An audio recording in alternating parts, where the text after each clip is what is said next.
Welcome to the Cova Tembel podcast, global news and personal views, hosted by your new friend, Yaron. Go ahead and turn your Google privacy settings on. Hello everyone, my name is Yaron and welcome to the Cova Tembel podcast. I am here again to discuss issues that are on my mind. This is the 8th episode of the Cova Tembel podcast, and I really thank you for taking the time from your busy schedule to listen. If you are new here, thank you very much, and if you're coming back, thank you very much too. Okay, let's get to it. This episode's topics: the Gaza hostage situation, new ancient discoveries that are even older than Cher and Madonna, and in this episode we'll discuss all roads lead to the Golan Heights. Music news: Slovenia calls for Israel's removal from Eurovision 2025. In the DJ corner, the Cova Tembel music song entitled Snowfall On My Home. I hope you like that song. In the tech news, understanding true 4D printing and Mother Goose is watching over you. Then, this week in history, and we'll wrap up with a silly parting joke. Alright, 100 children, women, and men are still being held hostage in Gaza by Hamas and other terrorist organizations. On December 18th, Matan Tsangauer marked his 25th birthday in captivity. As others have said, let's hope that all hostages will be released before their next birthday. Negotiations are ongoing, and let's hope and pray that a breakthrough will happen very soon. Hopefully this time our prayers will be answered.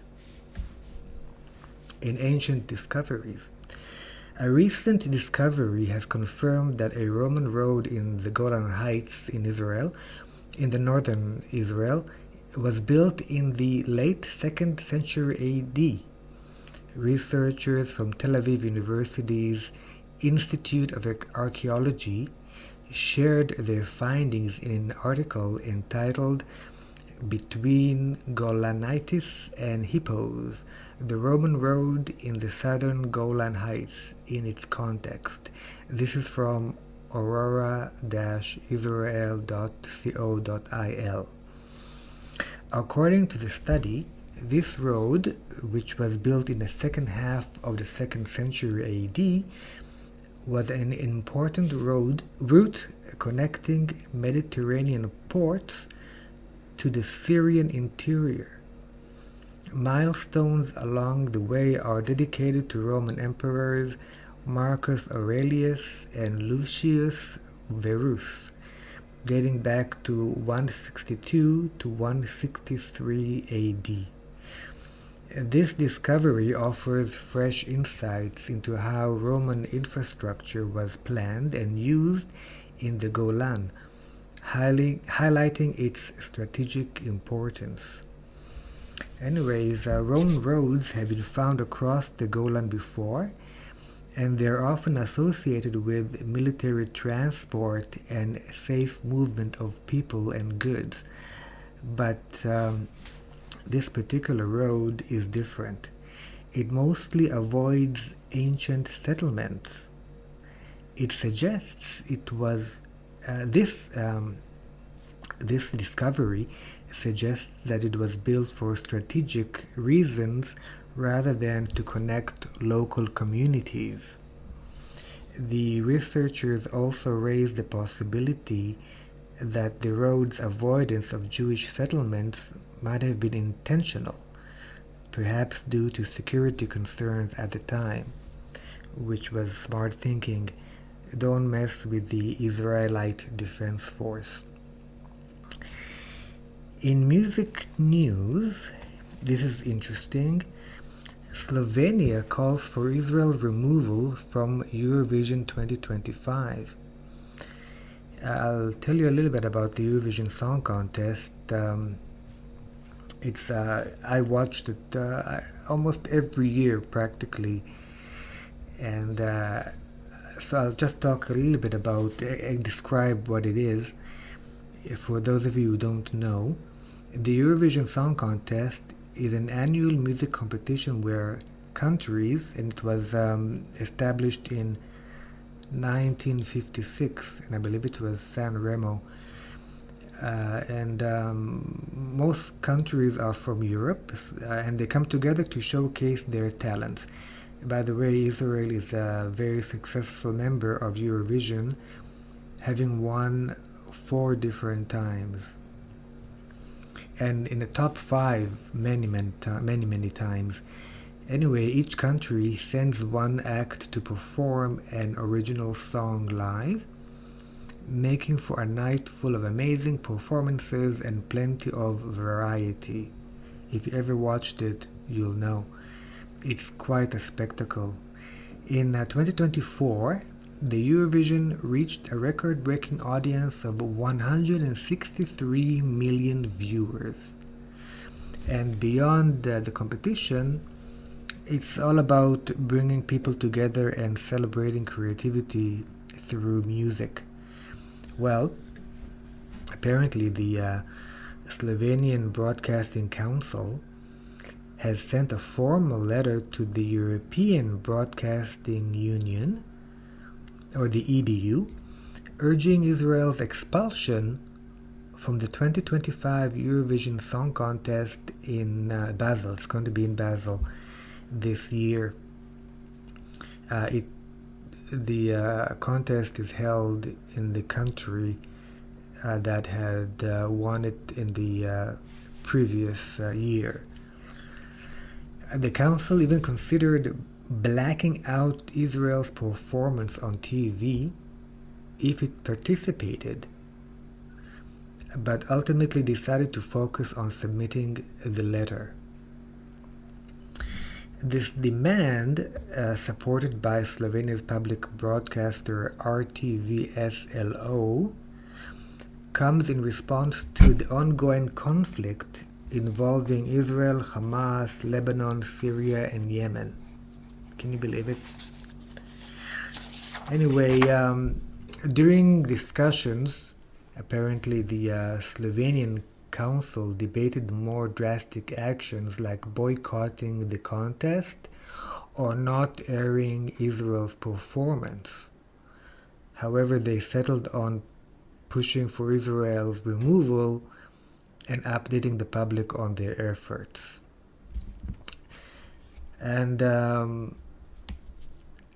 despite this whole thing that they're trying to do, the Slovenian demand appears moot because the EBU has already finalized the list of participants for Eurovision 2025 and Israel's in it.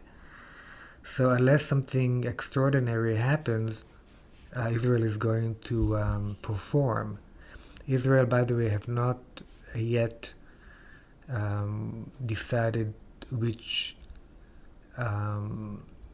performer is going to sing in the contest. We have a contest, a local contest here to determine that. So let's hope Slovenia wises up and opts to bring people together and celebrate creativity through music like the Eurovision is supposed to. So that's the music news, and here we go to the DJ corner, and this Cova Tembel music song is entitled Snowfall On My Home, and it's sung by Ruchama, going by Ruchama Raz, who also, you probably, if you listen to my previous episode, you heard her singing a Flower Child, and in the previous episode, and she also sings this beautiful song, and I dedicate this song to all those living in winter wonderlands around the world. The original music was composed by my favorite Israeli musician, singer-songwriter Naomi Shemer, who also wrote the original Hebrew lyrics, and the original song was arranged by the great Moshe Vilensky. In English lyrics in the spirit of the original is by yours truly, and the English version has been arranged by the talented Udi Wertzger and Gilad Shapira. Enjoy.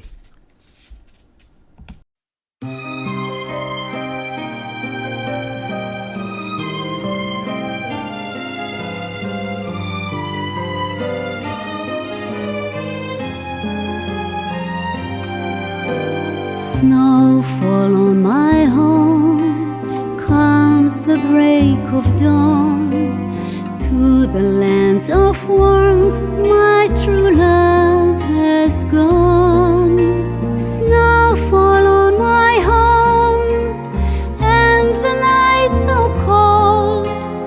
In the lands of warmth glows a ring of gold. Snowfall on my home, and the night so cold. In the lands of warmth glows a ring of gold.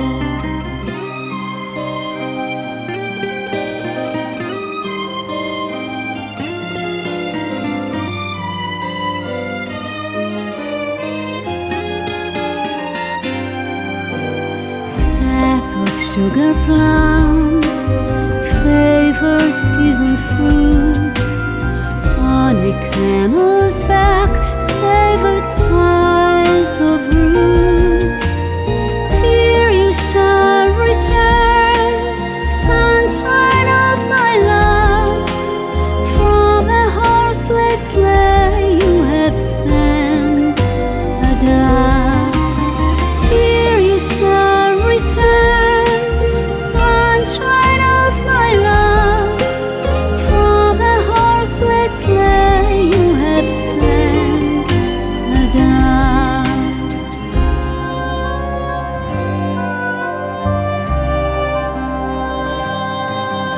Snowfall on my cheeks, white as cotton sheets. From the lands of warmth you have brought soft sweets. Snowfall on my lips, praise for whom I've missed. From the lands of warmth you have saved your kiss. Snowfall on my lips, praise for whom I've missed. From the lands of warmth you have saved your kiss.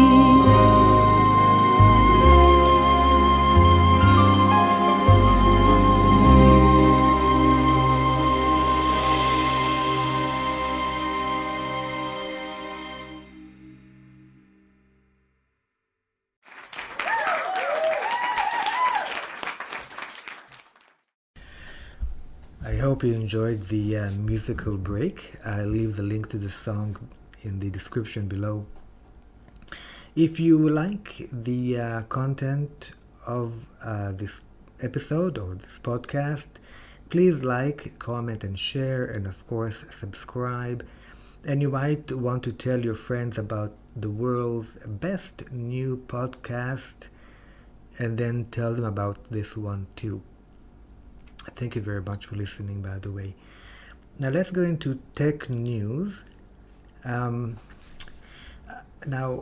I read this article on riazor.org,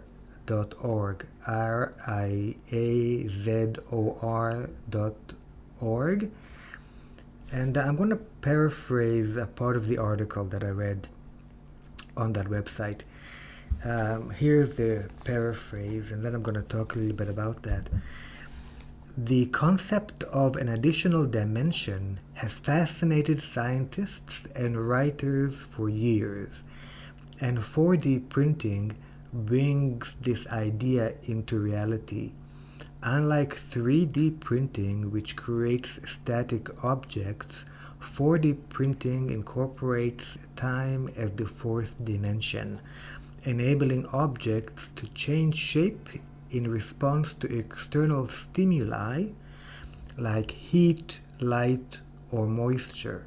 This is achieved through the use of intelligent materials such as shape memory polymers, which allow objects to self-assemble or to adapt to their environment. 4D printing blends traditional manufacturing with programmable materials, leading to dynamic, interactive objects that transform their surroundings. Now, all is well with this article, and it's a technological advancement. But what I found troubling with this article is its title. And I quote, "The first object in 4 dimensions has been printed. It's beyond our capacity for comprehension."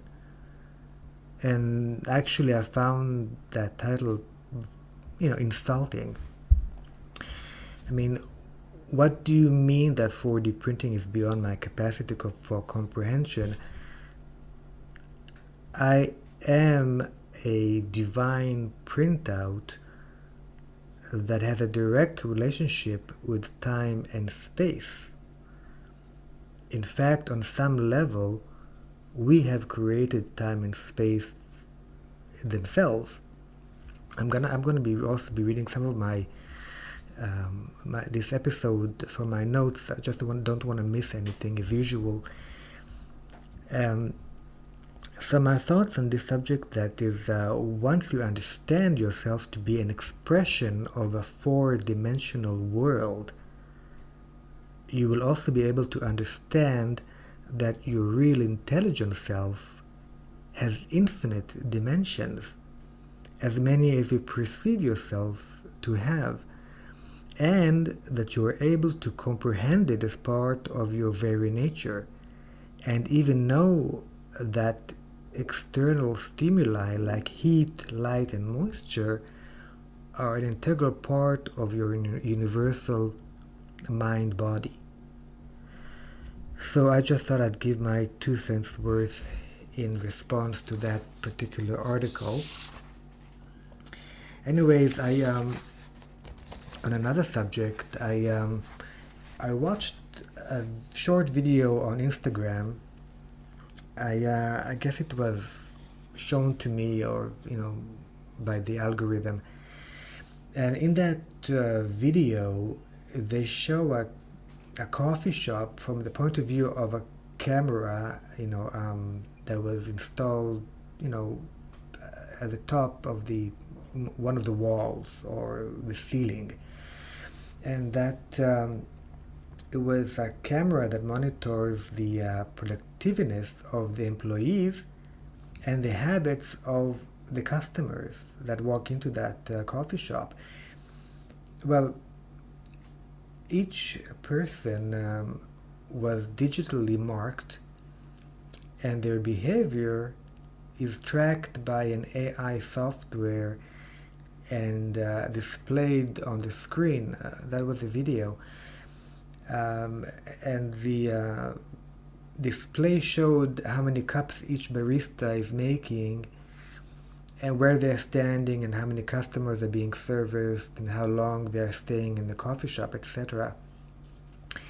And the video continues to show how AI can track everything: people, animals, cars, ships, warehouses, etc. All that, maps everything.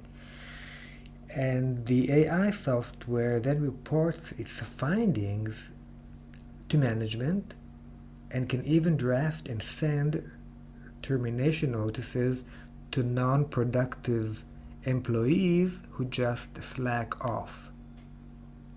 And so I wrote a few words on that, and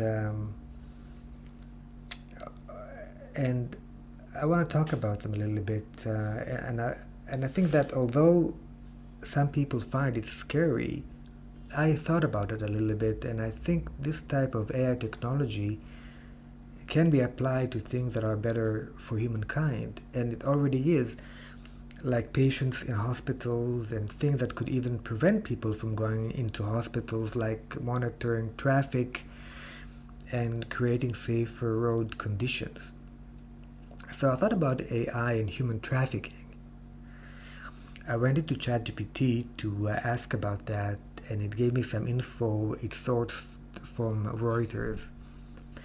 So, human trafficking is a serious issue that involves exploiting people through force, fraud, or coercion for things like forced labor or commercial sex. This affects children, women, and men. Women are often exploited for sexual purposes, while men are more likely to be forced into labor or activities like begging on the street and doing some criminal acts.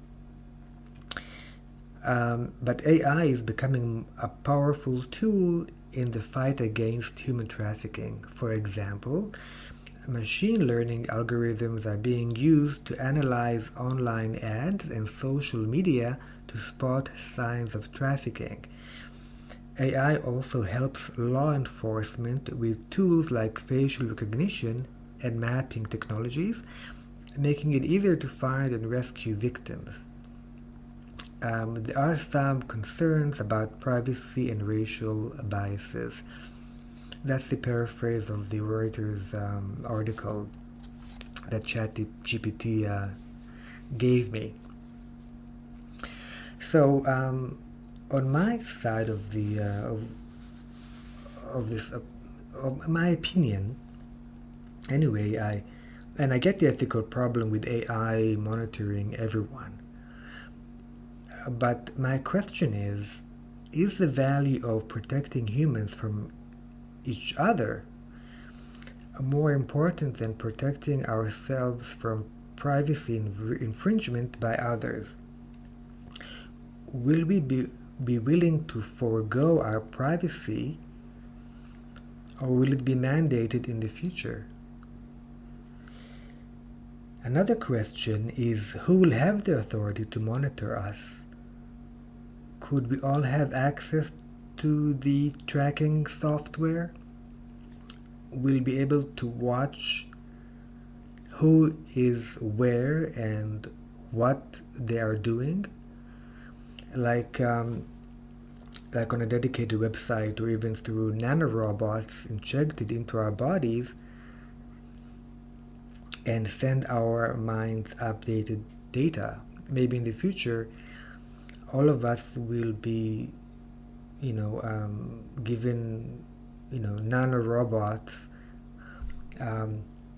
to take into our bodies in some way, by either injection or by swallowing it, or by operation. They can put a little, something in our bodies that sends data to update our mind.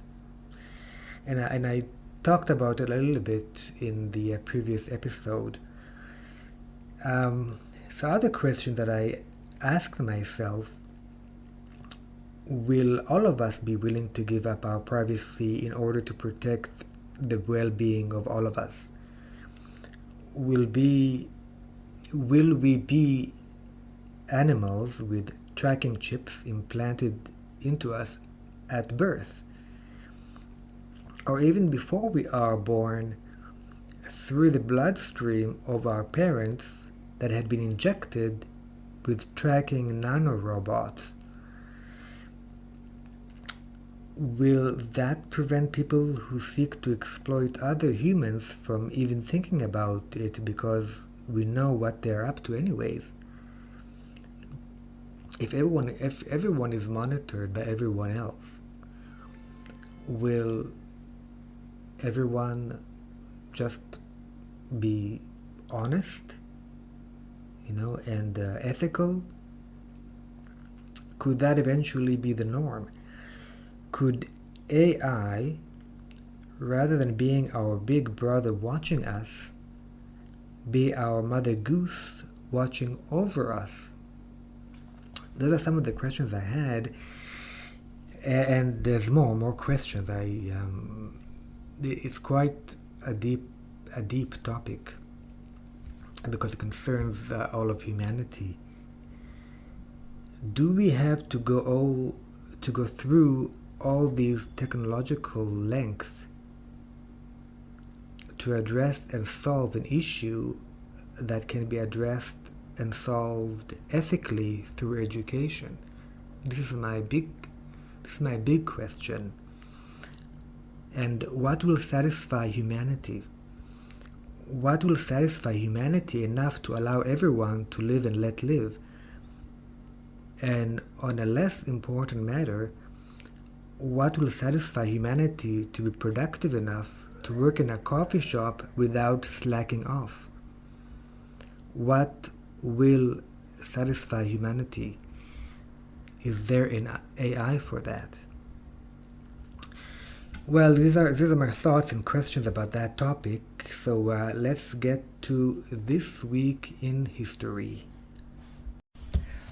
Before I go into this week in history, I just wanted to let you know that the intro music and the outro music has been created by AI. I didn't want you to think that I am slacking off. Anyway, this week in history. This week in history. December 21st, 1898, scientists Pierre and Marie Curie discover radium. The two were very bright people.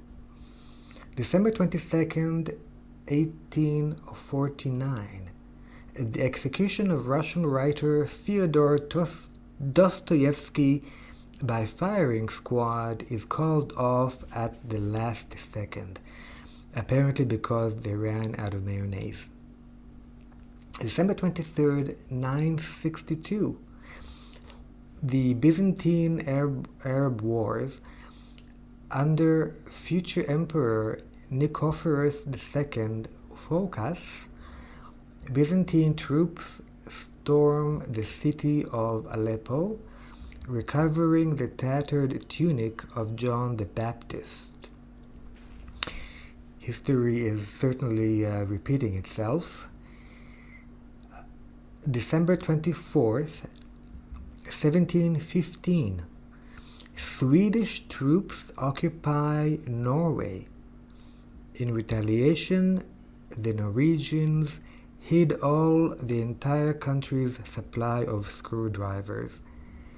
December 25th, 337, this is current era, marked the earliest possible date that Christmas was celebrated on December 25th. This was after finding enough oil to light a candle on the top of the pine tree. Also on this day, in the year 1100, Baudin I of Bologna crowned King of Jerusalem. Hopefully he was kosher. Speaking of kosher, on December 26th, 1492, the Spanish settlement La Navidad in the New World is founded by Christopher Columbus. And I believe it was there that Columbus coined the phrase Feliz Hanukkah. December 27, 1934, the Shah of Persia, Mohammad Reza Pahlavi, renames Persia as Iran, inspiring a popular 80s new wave hit. Oh, really? Okay, let's wind up with a silly parting joke. You've been waiting for it for a little while, and I got this Christmas themed joke from a friend whose name is Hila. Why did Santa only give Christmas presents to the letter E? because the other letters were naughty.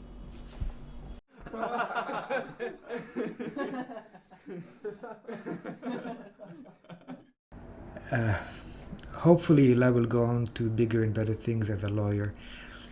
Well, Home Planet listeners, I hope you've enjoyed this episode. See you again next week with more topics that I hope you'll find fascinating. Let me know if you'd like me to talk about any particular issues or in the comments. And until next time, take care of yourselves and be kind to one another. You've just listened to the Cova Tembel podcast. Don't worry, you are not being tracked.